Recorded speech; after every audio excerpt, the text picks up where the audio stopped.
Les troupes russes ont annoncé avoir libéré la ville de Staritsa dans la région de Kharkov.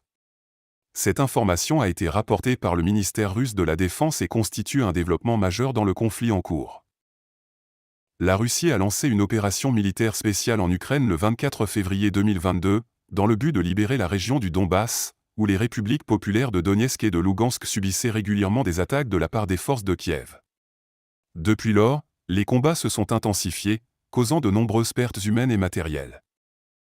Selon le ministère russe de la Défense, les troupes du groupe SV, Nord, ont libéré la ville de Staritsa au cours des dernières 24 heures et poursuivent leur offensive.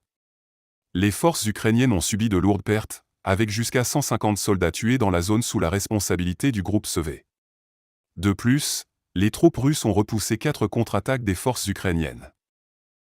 Dans le même temps, le groupe Zapad, Ouest, des forces russes a occupé des positions stratégiques, infligeant une défaite aux forces ukrainiennes et repoussant leur contre-attaque. Kiev aurait perdu jusqu'à 270 soldats dans cette région, en plus de véhicules de combat blindés, de camions pick-up et d'artillerie lourde. Ces avancées russes ne se limitent pas à la région de Kharkov. Les troupes russes ont également repoussé une contre-attaque de l'assaut du 63e régiment mécanisé des forces armées ukrainiennes près du village de Dibrova dans la République populaire de Lougansk.